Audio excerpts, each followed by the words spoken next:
देखिए, इन दिनों बिहार में चिराग पासवान की चर्चा तेज हो गई है और आपको बता दें कि जब से चिराग पासवान एनडीए गठबंधन में शामिल हुए हैं तब से उनके चाचा पशुपति पारस कहीं ना कहीं फिर भी चिराग पासवान पर हमला बोल रहे हैं। और आपको बता दें कि हर हालात में चिराग पासवान से पशुपति पारस समझौता नहीं करना चाहते हैं।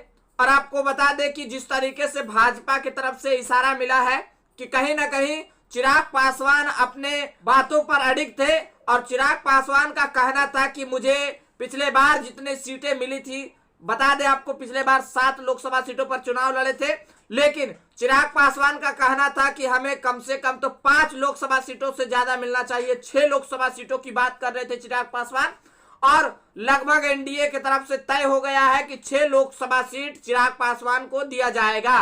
और उसके बाद आपको बता दें कि कहीं ना कहीं उसके चाचा पशुपति पारस के लिए यानी कि लोक जनशक्ति पार्टी लोजपा पी के लिए मुश्किलें बढ़ती हुई दिखाई दे रही है, क्योंकि आपको बता दें कि भारतीय जनता पार्टी उतने सीटें पशुपति पारस को देने के लिए तैयार नहीं है।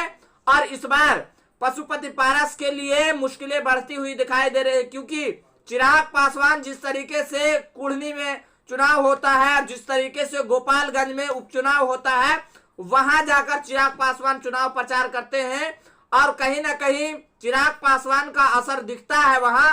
और इसीलिए भारतीय जनता पार्टी यह नहीं चाहती है कि चिराग पासवान को हम छोड़ दें और चिराग पासवान से कोई समझौता ना करें। और इसीलिए भारतीय जनता पार्टी की मजबूरी बन गई कि चिराग पासवान से समझौता करना पड़ा और 6 सीटों पर भारतीय जनता पार्टी मान गई कि 6 सीट चिराग पासवान को मिल सकता है। अंदर खाने की खबरें आ रही है। अब देखिए पशुपति पारस का क्या होगा।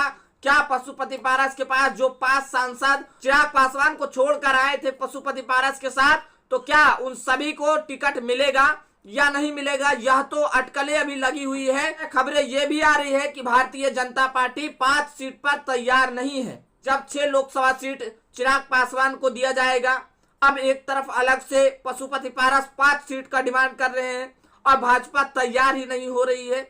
अब देखिए क्या होता है कि बड़ा दल बदल हो सकता है, यानी कि एक दल के लोग दूसरे दल में आएंगे और दल छोड़ने की प्रक्रिया तो चुनाव के टाइम चलता ही है। कहीं ना कहीं एनडीए के साथ और भी दल हैं बिहार में, कहीं ना कहीं 40 लोकसभा सीटों का बंटवारा करना है और भारतीय जनता पार्टी इस बार सोच ली है कि 25 से 30 सीटों पर भारतीय जनता पार्टी खुद अकेले ही चुनाव लड़ेगी।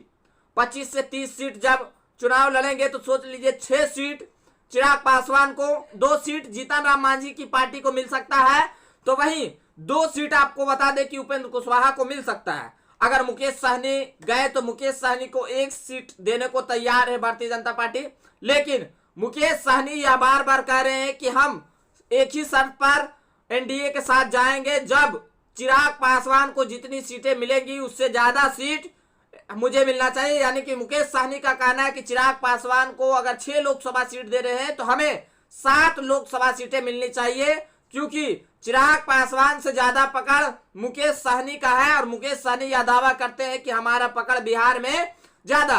या तो देखना है कि अब मुकेश सहनी एनडीए के साथ जाते हैं या महागठबंधन के साथ जाते हैं, या तो आने वाला वक्त ही बताएगा।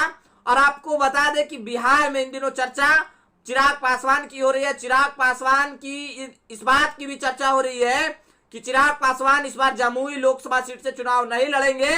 इस बार आपको बता दें कि हाजीपुर लोकसभा सीट से चिराग पासवान चुनाव लड़ेंगे और एक तरफ पशुपति पारस भी कह रहे हैं कि हम भी हाजीपुर से ही चुनाव लड़ेंगे। अब देखना यह है कि दोनों में चाचा भतीजे की लड़ाई है। अब देखना यह है कि किसके खाते में सीट जाती है। फिलहाल आज के लिए इतना ही। अगर इस वीडियो को यूट्यूब चैनल पर देख रहे हैं तो हमारे चैनल को सब्सक्राइब कर लीजिएगा। अगर इस वीडियो को फेसबुक पेज पर देख रहे हैं तो हमारे पेज को फॉलो कर लीजिएगा। कमेंट बॉक्स में अपनी प्रतिक्रिया जरूर दें। मिलते हैं अगली वीडियो में, तब तक के लिए जय हिंद, जय भारत।